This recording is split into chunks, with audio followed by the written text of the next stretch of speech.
व्यवस्था विवरण अध्याय 16। फसह और अख़मीरी रोटी का पर्व। अबीब महीने को स्मरण करके अपने परमेश्वर यहोवा के लिए फसह का पर्व मानना, क्योंकि अबीब महीने में तेरा परमेश्वर यहोवा रात को तुझे मिस्र से निकाल लाया।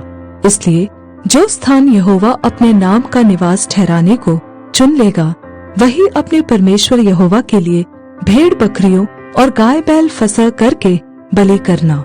उसके संग कोई खमीरी वस्तु न खाना। 7 दिन तक अख़मीरी रोटी जो दुख की रोटी है खाया करना, क्योंकि तू मिस्र देश से उतावली करके निकला था। इसी रीति से तुझको मिस्र देश से निकलने का दिन जीवन भर स्मरण रहेगा। 7 दिन तक तेरे सारे देश में तेरे पास कहीं खमीर देखने में भी न आए, और जो पशु तू पहले दिन की संध्या को बलि करे, उसके मांस में से कुछ सवेरे तक रहने न पाए। फसह को अपने किसी फाटक के भीतर, जिसे तेरा परमेश्वर यहोवा तुझे दे, बलि न करना।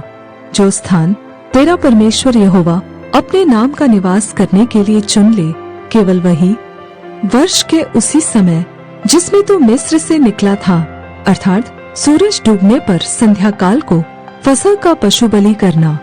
तब उसका मांस उसी स्थान में जिसे तेरा परमेश्वर यहोवा चुन ले भून कर खाना। फिर सवेरे को उठकर अपने अपने डेरे को लौट जाना।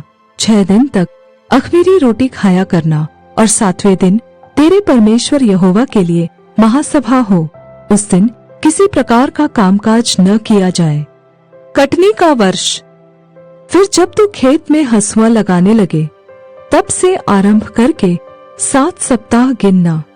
तब अपने परमेश्वर यहोवा की आशीष के अनुसार उसके लिए स्वेच्छा बलि देकर सप्ताहों का पर्व मानना।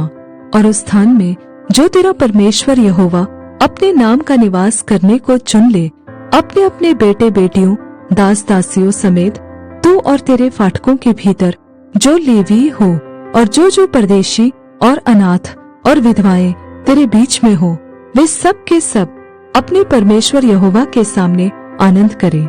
और स्मरण रखना कि तू भी मिस्र में दास था, इसलिए इन विधियों के पालन करने में चौकसी करना। झोपड़ियों का पर्व। तू जब अपने खलिहान और दाखमधु के कुंड में से सब कुछ इकट्ठा कर चुके, तब झोपड़ियों का पर्व 7 दिन मानते रहना। और अपने इस पर्व में अपने अपने बेटे बेटियों दास दासियों समेत तू और जो लेवी और परदेशी और अनाथ और विधवाएं तेरे फाटकों के भीतर हो, वे भी आनंद करें।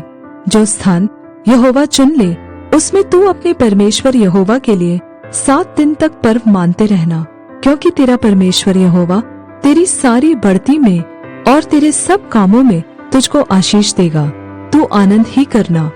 वर्ष में 3 बार, अर्थात अख़मीरी रोटी के पर्व और सप्ताहों के पर्व और झोपड़ियों के पर्व, इन तीनों पर्वों में तुम्हारे सब पुरुष अपने परमेश्वर यहोवा के सामने उस स्थान में जो वह चुन लेगा जाए। और देखो, खाली हाथ यहोवा के सामने कोई न जाए।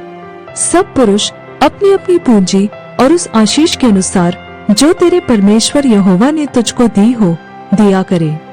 लोगों के लिए न्यायियों की नियुक्ति। तू अपने एक एक गोत्र में से अपने सब फाटकों के भीतर, जिन्हें तेरा परमेश्वर यहोवा तुझको देता है, न्यायी और सरदार नियुक्त कर लेना, जो लोगों का न्याय धार्मिकता से किया करे। तुम न्याय न बिगाड़ना। तू न तो पक्षपात करना और न तो घूस लेना, क्योंकि घूस बुद्धिमान की आंखें अंधी कर देती है और धर्मियों की बातें पलट देती है। जो कुछ नितांत ठीक है, उसी का पीछा करना, जिससे तू जीवित रहे और जो देश तेरा परमेश्वर यहोवा तुझे देता है, उसका अधिकारी बना रहे। वर्जित पूजा। तू अपने परमेश्वर यहोवा की जो वेदी बनाएगा, उसके पास किसी प्रकार की लकड़ी की बनी हुई अशेरा का स्थापन न करना और न कोई स्तंभ खड़ा करना, क्योंकि उससे तेरा परमेश्वर यहोवा घृणा करता है।